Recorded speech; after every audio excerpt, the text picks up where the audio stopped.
내 영혼이 주께로 피하되 주의 날개 그늘 아래에서 이 재앙들이 지나기까지 피하리이다.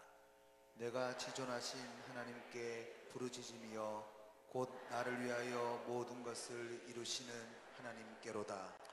그가 하늘에서 보내사 나를 삼키려는 자의 비방에서 나를 구원하실지라. 하나님이 그의 인자와 진리를 보내시리로다.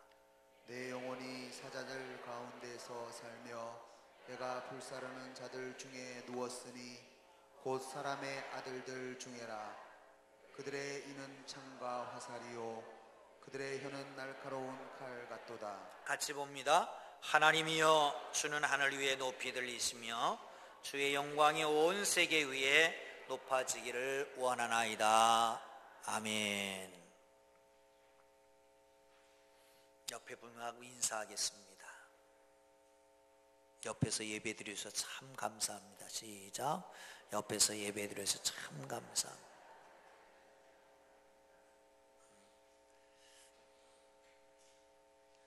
자, 다윗. 그러면 어떤 이미지가 생각납니까? 다윗은 딱 다윗 그러면 딱 생각나는 게 골리앗. 사울은 천천히고 다윗은 만만. 뭐 이런 거 생각나잖아요. 예수님 전 1000년 전에 있었던 인물입니다. 그러니까 지금으로부터 한 3000년 전의 인물이죠. 예수님의 족복 가운데도 나타납니다. 신약 성경을 딱 열면 아브라함과 다윗의 세계라 이렇게 시작되잖아요. 이 다윗이라고 하는 인물이 참 화려하고 멋지고 용맹하고 이런 사람으로 우리가 각인되어 있는데, 다윗의 생애는 정작 파란만장한 생애였습니다. 평생 생사를 알 수 없는 싸움터에 노출되어 있습니다.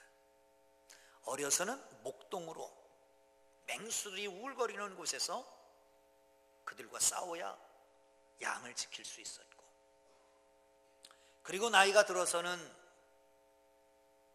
골리앗을 때려 눕힘으로 시작해서 전쟁터를 전전긍긍하면서 싸웁니다.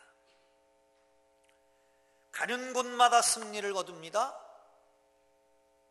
노래가 생겨나기 시작했습니다. 사울은 천천히고 다윗은 만만이다. 이것 때문에 사울이 시기 질투를 합니다.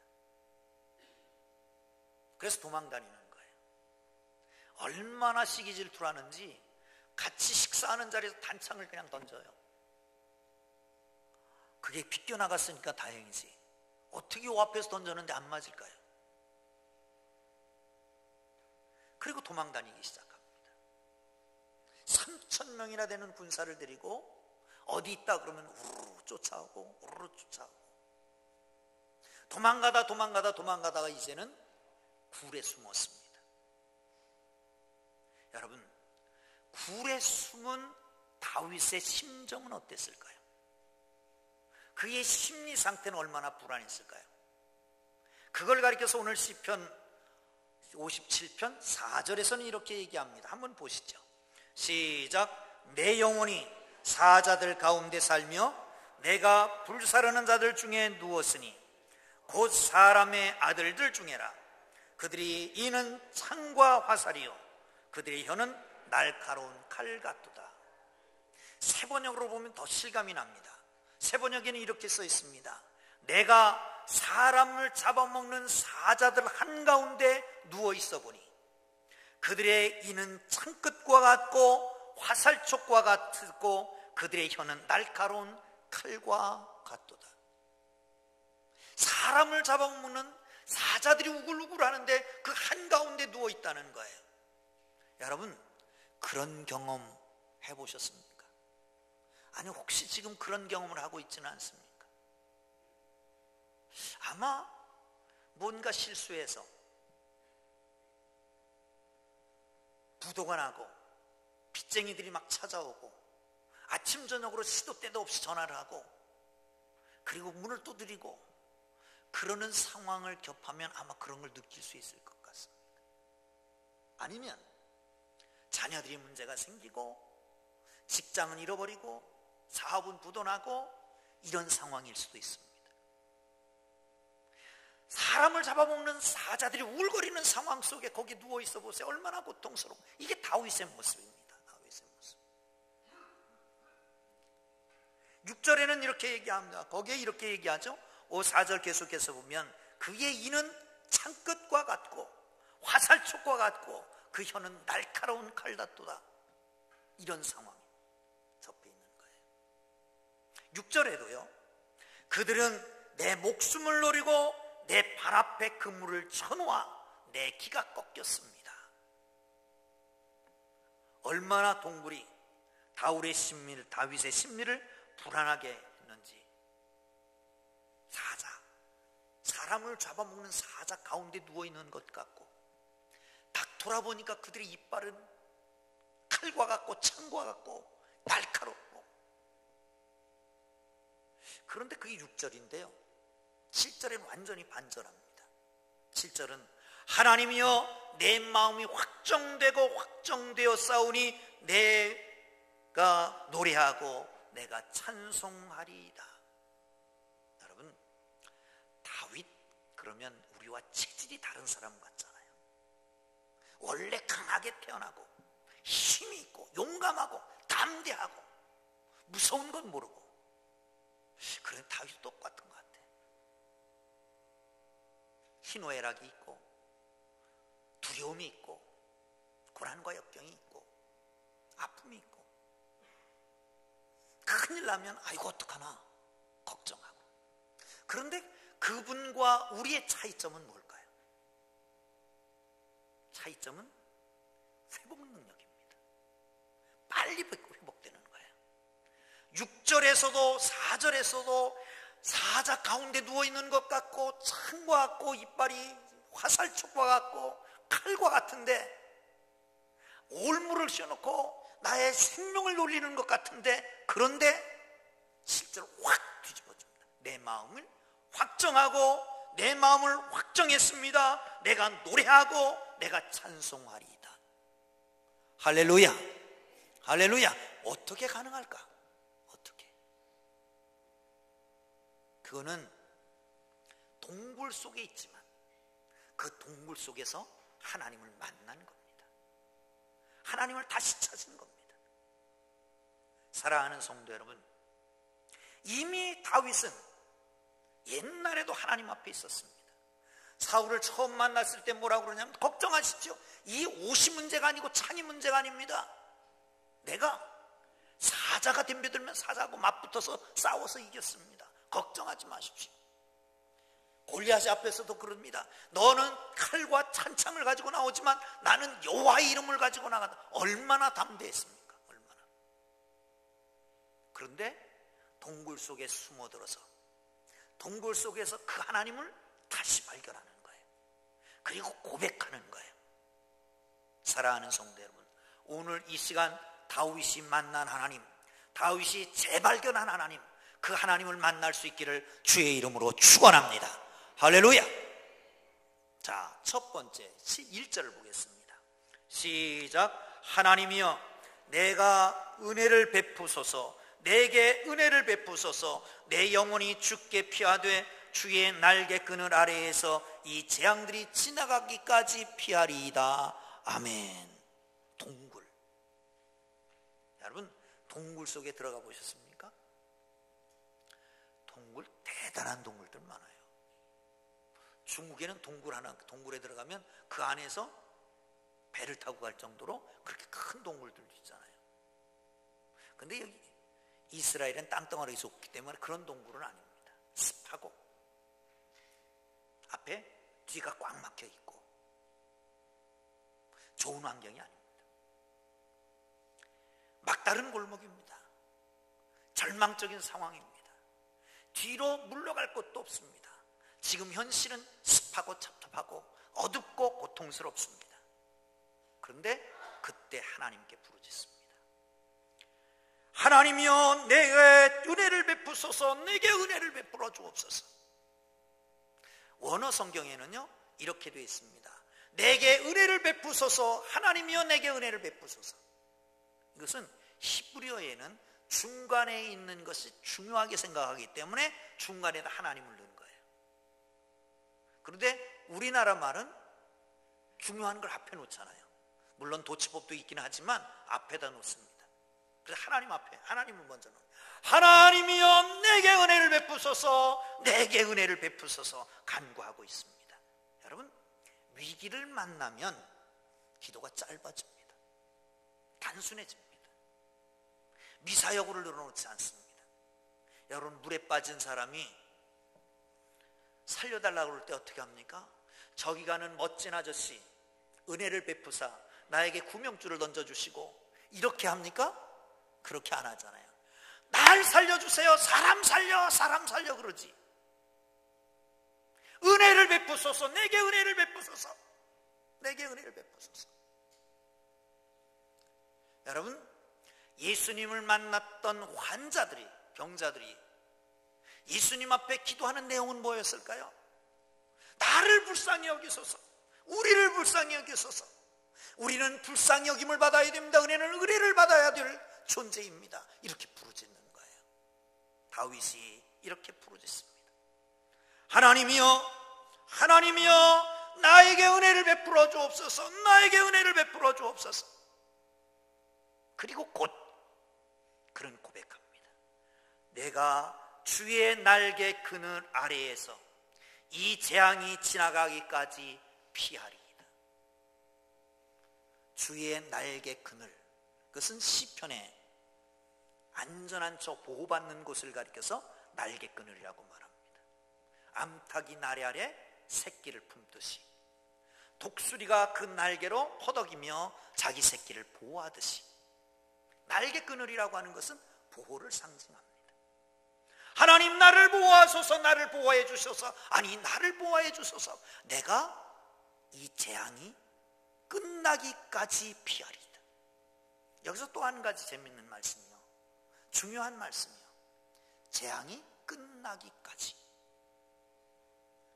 여러분, 지금 다윗이 피해 있는 것은 동굴입니다. 그런데 동굴이 안전한 게 아니라는 거예요. 동굴에 피해 있지만 이 동굴이 하나님의 날개끈을, 보호의 날개끈을이기 때문에 안전하다라고 하는 겁니다. 사랑하는 성도 여러분, 어떤 상황에 처해 있는 게 문제가 아닙니다. 돈방석에 앉아 있으면 편안합니까? 저 높은 꼭대기에 올라가면 편안합니까? 그게 편안한 게 아닙니다. 지금은 비록 동굴 속에 있지만, 막장에 갇혀 있지만, 막장 드라마 같은 인생이지만, 그러나 하나님의 그늘, 하나님의 날개 그늘 아래에 있으면 평안한 걸 믿으시기를 축원합니다. 할렐루야, 할렐루야. 여러분, 그렇습니다. 가정이 지옥일 수도 있습니다. 그런데 가정이 하나님의 날개 그늘일 수도 있습니다. 교회가 날개 그늘일 수 있습니다. 우리의 사업장, 우리의 일터가 날개 그늘 안에 있을 수 있습니다. 지금은 불안하고 힘들고 쫓기는 신세일지라도 주님을 알고 보면 거기가 날개 그늘 안일 수 있다. 할렐루야. 그 날개 그늘 아래 피하기를 주의 이름으로 축원합니다. 그런데 재앙은 곧 지나갑니다. 이렇게 말합니다. 이제 이 재앙이 지나기까지, 이 재앙이 지나기까지, 재앙이 느리던 빠르던, 적던 크던 지나갑니다. 영원히 계속되거나 반복되는 재앙은 있을 수 없습니다. 실패할 수 있고 불행할 수 있습니다. 그러나 그것이 영원히 계속되지 않습니다. 억울하고 고통스럽고 한심스럽고 답답한 철장 앞에 가로막혀 있을 수도 있습니다. 그러나 그것은 지나갈 것입니다. 할렐루야, 할렐루야. 하나님, 이 재앙이 지나가기까지 주의 날개 그늘 아래 나를 보호하소서. 할렐루야, 할렐루야. 다 힘들다고 말합니다. 어려운 일 당해서 힘든 게 아니라 누구든지 입에 그냥 나오면 죽겠다, 나오면 죽겠다.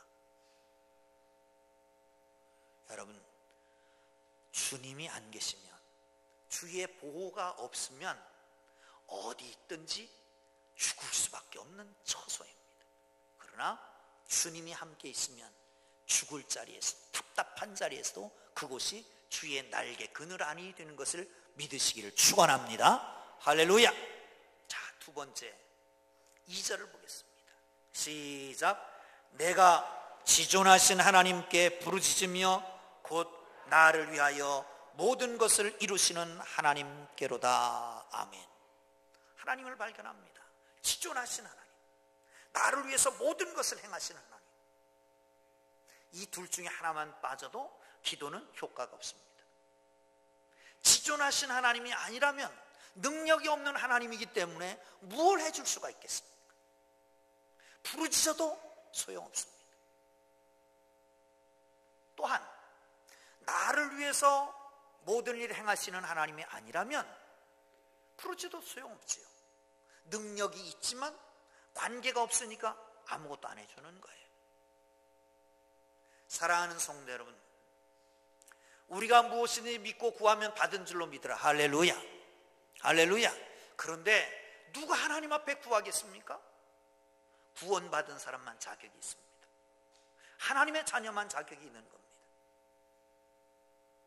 하나님의 자녀를 위해서는 지존하신 하나님께서 모든 것을 우리를 중심으로 풀어가시는 걸 믿으시기를 축원합니다. 할렐루야. 할렐루야. 지존하신 하나님, 높고 높으신 하나님, 가장 높으신 분, 가장 위대하신 분, 온 세상을 창조하시고 통치하시고 다스리시는 바로 그분께서 나를 위해서, 우리를 위해서 모든 일을 행하시는 걸 믿으시기를 축원합니다. 때로는 이해가 안 될 수도 있지만, 그러나 재앙이 지나가고 오면 그것이 나를 위해서 행했다 알게 될 겁니다. 깨닫게 되실 겁니다. 문제는 하나님과 우리 자리를 바꾸는 게 문제입니다.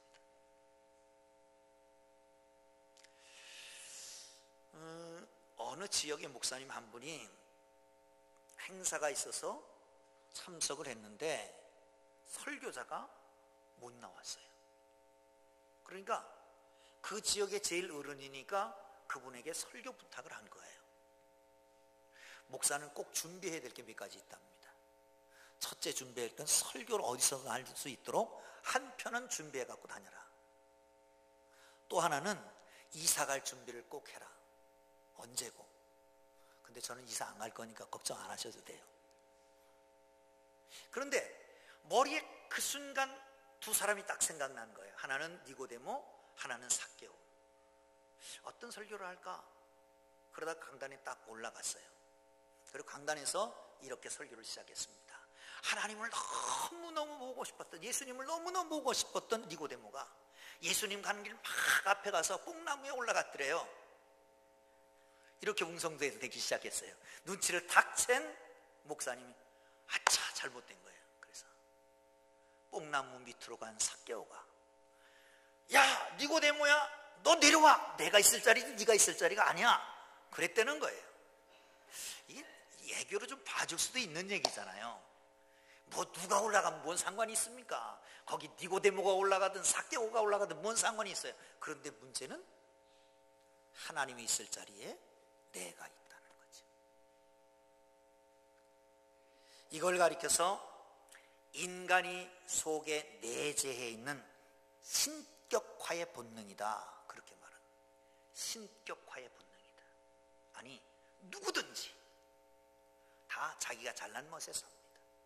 그런데 조금 뭔가 공적을 이루면 자기가 신이 되려고 그래요. 자기 외에는 아무도 없는 거예요. 이게 바로 신격화의 본능이라는 겁니다. 일종의 종교화의 문제다, 이렇게 말도 하는데, 종교화의 유적이다, 유혹이다라고 말도 하는데 그렇습니다. 아마도 사울이 밑으로 내려가고 다윗이 올라갈 때, 사울은 천천히요 다윗은 만만이라고 그럴 때 우쭐하지 않았나?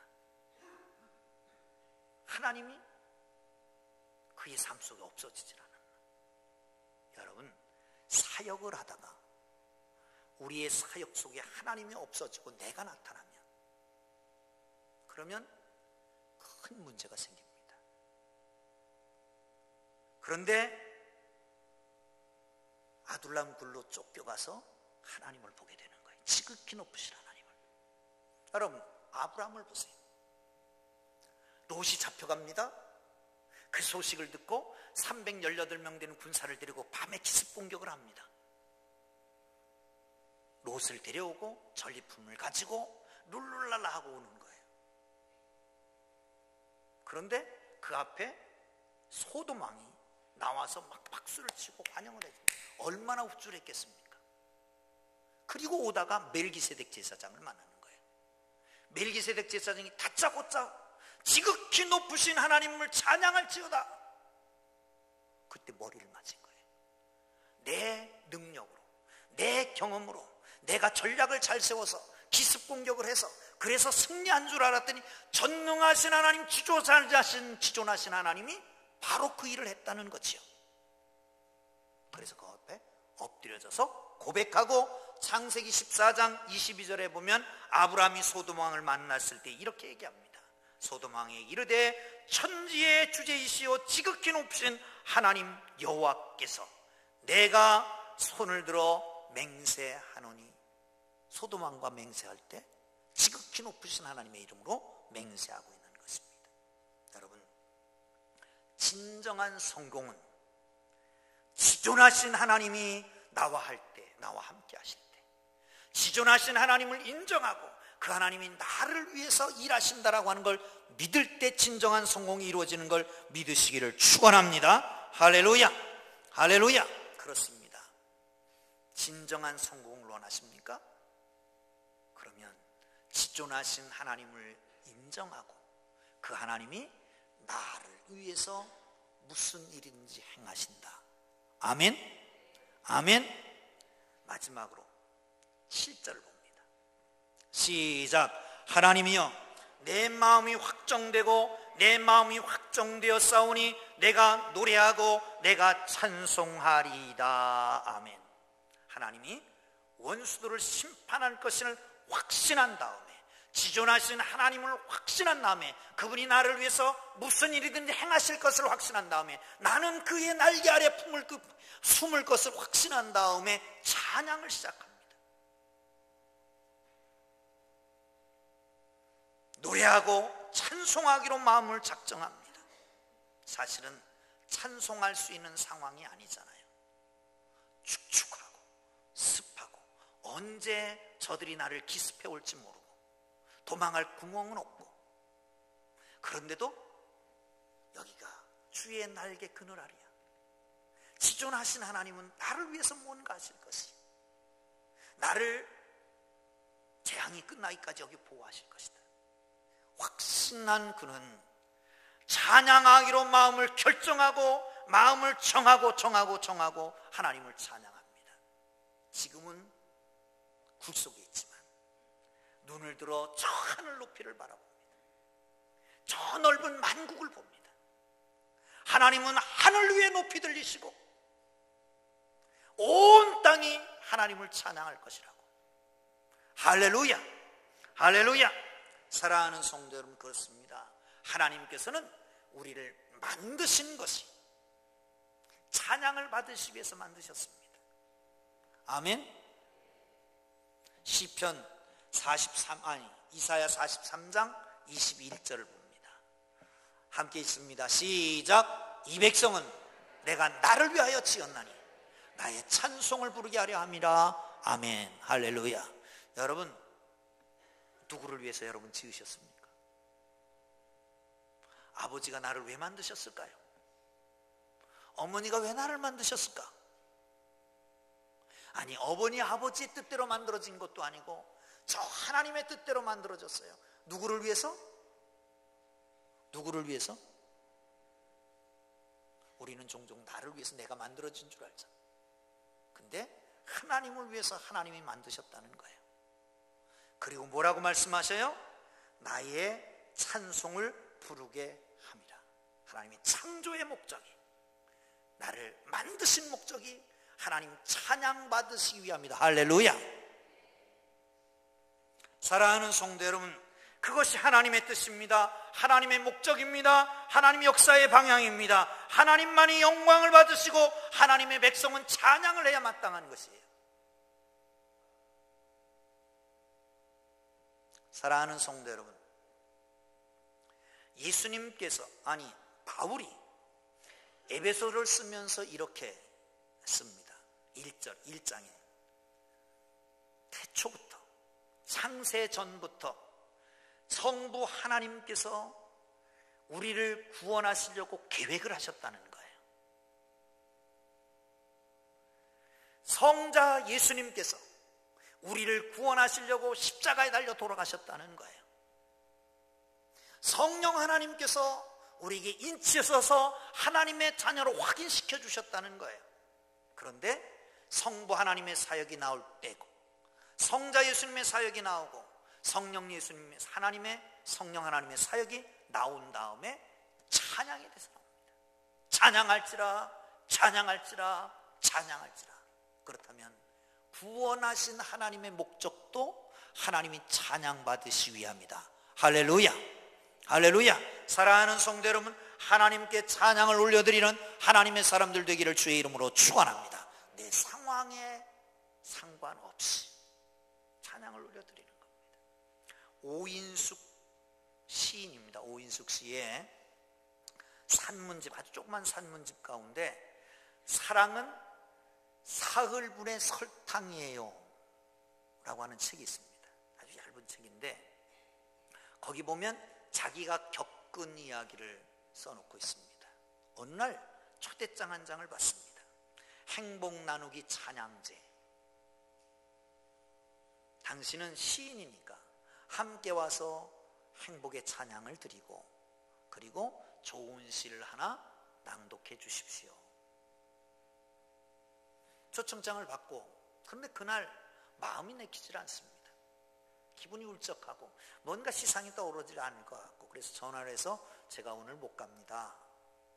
그리고 통보를 하고 퇴근을 하는데 별일이 없는데 못 간다고 그러니까 양심의 가책이 생긴 거예요.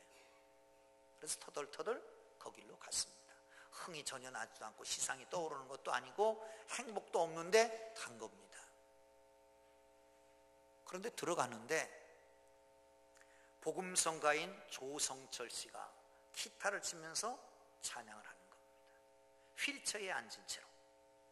음성은 맑고 그 가사 하나는 또렷또렷하고, 그리고 감동을 주고 얼굴은 환하게 피고, 거기에 깊은 감명을 받았습니다. 눈물이 하염없이 떨어졌습니다. 그리고 난 다음에 이렇게 고백을 합니다. 나는 환자다. 아니, 나는 장애인이다. 저 사람은 육체의 장애이지만 나는 마음의 장애인, 정신적인 장애자다. 펑펑 울었답니다. 그리고 글을 계속해서 이어갑니다. 눈물을 흘리고 난 눈은 아름다웠나 봅니다.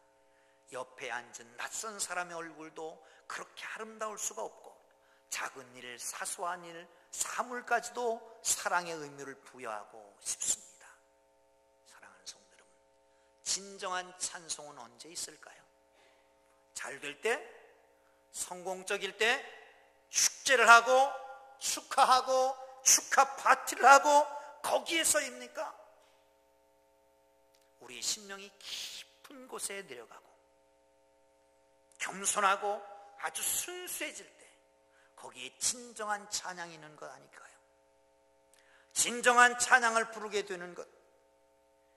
그래서 지금은 상황이 변하지 않았지만, 침울한 동굴 속이지만, 언제 적이 쳐들을지 모르지만, 아니 지금은 사람을 잡아먹는 사자굴에 누워있는 것 같지만 그의 이빨이 날카롭고 창가왔고 활끝과 같지만, 그러나 하나님을 바라보기에, 그의 피난처 되시는 날개 그늘 아래 숨기에, 그는 지존하신 하나님이기에 나를 위해서 행하시기에 마음을 정합니다.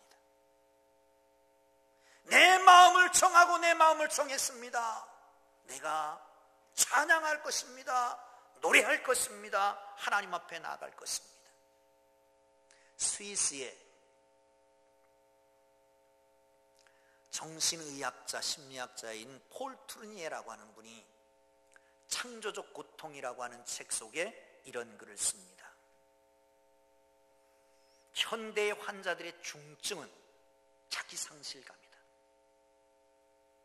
용기가 부족하다. 어느 사이인가 자기를 잃어버렸다. 돈을 잃어버린 게 아니라, 명예를 잃어버린 게 아니라, 건강을 잃어버린 게 아니라 자기를 잃어버린 것이다. 자기 상실감에 허덕이고 있다는 겁니다. 그런데 이 자기 상실감에서 자기를 찾는 길은 바로 고통이라는 거예요. 아픔이라는 겁니다. 그 고난이 창조성을 갖게 돼서 나의 나됨을 알고 하나님을 알게 되고 하나님을 부르게 된다는 겁니다. 여기 다윗은 정치적으로 달라진 것 없습니다. 경제적으로 달라진 것도 없습니다. 자기가 변화한 것도 아닙니다. 다윗에게 달라진 것은 하나님을 찬양하는 마음이 생겼다는 겁니다. 사랑하는 성도 여러분, 상황은 변하지 않아도 하나님을 찬양하는 마음이 생기면 회복이 되는 것이에요. 별은 낮에도 있습니다. 그런데 안 보입니다. 해가 지고 삼남한상에 깜깜해지면 멀리 별이 보입니다. 어느 누구가 그런 얘기를 합니다. 밝을 때 멀리 보는 게 아니라 어두울 때 멀리 보는 것이다. 밝을 때는 나만 보이고 밝을 때는 상황만 보이지만 어두워지면 동굴 속에 들어가면 저 멀리 상황 저쪽에 사자들이 우글거리는 그 저 건너편에 하나님이 보이는 하나님이, 그 하나님은 날개 그늘 아래 우리를 품으실 것이고 그 지존하신 하나님은 이해는 안 되지만 나를 위해서 일하고 계시고, 할렐루야. 그러기에 내 마음을 정하고 내 마음을 정해 싸우니 하나님을 찬양하겠나이다. 할렐루야. 기도하겠습니다. 하나님이여,